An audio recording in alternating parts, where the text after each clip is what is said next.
I never imagined I would one day feel grateful for my heart condition, yet life has a peculiar way of turning circumstances around. My name is Daniel, and 6 months ago, I moved into what I believed was my dream home in Oak Ridge Estates, a charming suburban neighborhood filled with perfectly manicured lawns and immaculate sidewalks. What the real estate agent conveniently omitted was the iron-fisted control exerted by the Homeowners Association, or, as I now refer to it, the Kingdom of Karen.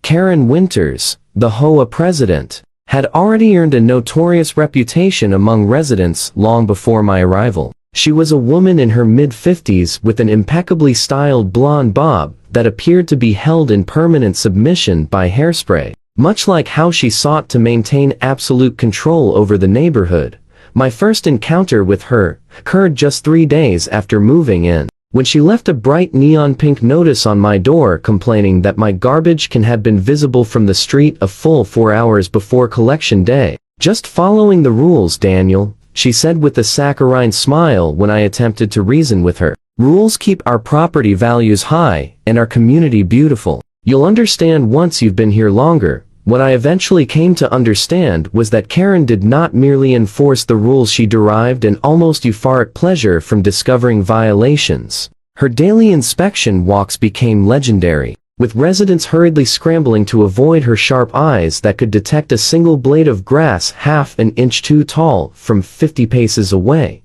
My medical situation only complicated matters further. 3 months ago, I was diagnosed with cardiac arrhythmia that required constant monitoring. My doctor prescribed a portable heart monitor, which I had to wear continuously for 30 days. The device needed to be plugged in each night to charge and transmit data to my healthcare provider. It was not particularly obtrusive, just a small white box with a few leads attached to my chest, but it was literally keeping me alive by alerting emergency services. If my heart rhythm became dangerous, the trouble started when I received a certified letter from the HOA, citing unauthorized medical equipment visible from the street. Apparently, the charging dock for my heart monitor, placed on my bedroom windowsill because it was the only spot near my bed with an accessible outlet, violated some obscure bylaw regarding aesthetically displeasing objects visible through windows. I immediately called the HOA office and explained the situation to the administrator,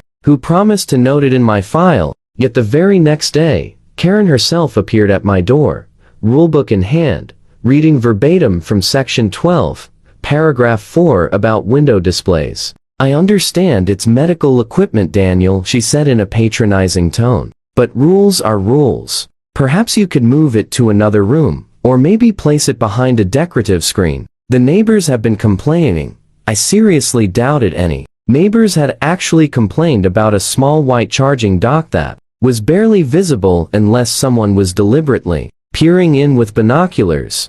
"Karen, this is essential medical equipment. I need it within reach of my bed, and that's the only working outlet." She pursed her lips, forming a network of disapproving wrinkles around her mouth. "Well, I'm sure you can find a solution that doesn't involve breaking our covenants. Maybe buy an extension cord. You have until Friday to remedy the situation." I decided the wisest course was to ignore her, hoping she would redirect her energy toward someone else's bird feeder or unapproved mailbox color. That proved to be my first mistake. Friday came and went, and I continued charging my monitor by the window. On Saturday morning, while I was at the grocery store, Karen apparently decided to take matters into her own hands. I returned home to find a new violation notice taped to my door, but this one was different. It included a photograph of my empty windowsill with the heart monitor dock conspicuously missing. Panic surged through me as I rushed inside. I understand the concern, The charging dock had vanished from the windowsill. I searched around my bedroom, wondering if it had somehow fallen, but found nothing. Then I noticed my slightly ajar side window, the one without a screen that I occasionally opened for fresh air. I immediately called Karen. "Did you enter my house and take my heart monitor charger?" I asked, struggling to keep my voice steady despite my rising blood pressure, something my missing monitor would normally have detected. "I didn't enter your house," she replied with indignation, "but I did notice that the offending item remained in your window despite our conversation. Since it was within reach from outside, I simply removed the violation. It's in the HOA office for safekeeping. I nearly hit the floor. Karen, that offending item is medical equipment prescribed by my cardiologist. I need it plugged in at all times when I'm home. You can't just take it. Well, you can pick it up on Monday when the office opens, she said firmly. Consider this a learning opportunity about following our community standards. That was the moment I realized I was not dealing with a reasonable person. Karen, I need that back immediately. It's not just a charger, it's actively monitoring my heart condition and transmitting data to my doctor. Rules are rules, Daniel, she responded with a dismissive tone. The office opens at 9 o'clock a.m. on Monday. I hung up and immediately called the non-emergency police line to report the theft of essential medical equipment. The officer who arrived took my statement seriously, especially once I explained the device's critical function. He contacted Karen, who initially refused to return it, insisting it was purely an HOA matter, not a police matter. The situation escalated rapidly when my cardiologist's office called my cell phone. They had received an alert that my monitor had been disconnected for over 2 hours, a potentially dangerous situation. When I explained what had happened, they were appalled and immediately contacted emergency services themselves. Within 30 minutes, my quiet suburban street was lined with a police car, an ambulance, and increasingly concerned neighbors gathering on their perfectly manicured lawns. The police officer went to Karen's house, where she finally admitted she had taken the charging dock, but insisted she was within her rights as HOA president to remove violations from the community. What happened next was both horrifying and,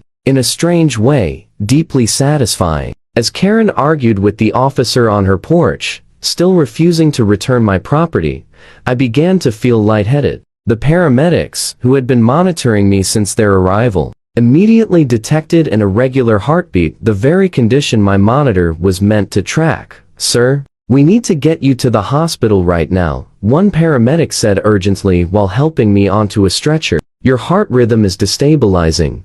As they loaded me into the ambulance, I saw the police officer place handcuffs on Karen, who was still protesting about property values and community standards. Karen Winters, you're under arrest for theft of medical equipment and reckless endangerment, he announced loudly enough for the growing crowd of neighbors to hear. The last thing I saw before the ambulance doors closed was Karen's face, a mask of shock and indignation as the officer recited her Miranda rights in front of the entire neighborhood she had terrorized for years. The hospital stay was brief. Thankfully, my condition stabilized once they connected me to proper monitoring equipment. My cardiologist was furious when I explained what had happened and immediately wrote a strongly worded letter to the HOA board and the district attorney's office, detailing the potential life-threatening consequences of Karen's actions.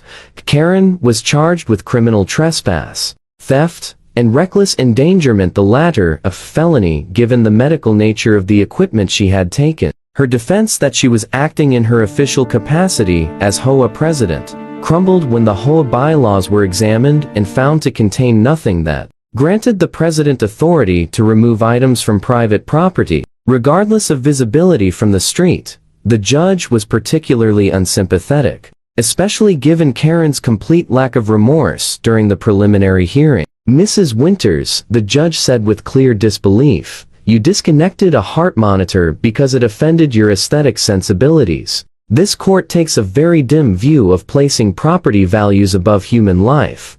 The final blow came when Karen's attorney advised her to accept a plea deal, 6 months of house arrest, a $5,000 fine, and restitution for my medical bills. But the true cherry on top was the requirement that she resign from the HOA board and be prohibited from serving on any homeowners association for 10 years. When the judge announced the terms, Karen's face contorted in utter disbelief, her carefully sprayed hair seeming to deflate along with her sense of power. But Your Honor, she sputtered, her voice trembling with indignation, I've been president for 15 years. The community needs me. What the community needs, Mrs. Winters, the judge replied firmly, is leadership that respects both the law and human life. Perhaps during your house arrest, you can reflect on the difference between serving a community and controlling it. as Karen was led away by her attorney, visibly shaking and on the verge of tears. I caught her glancing at me with a look of pure hatred,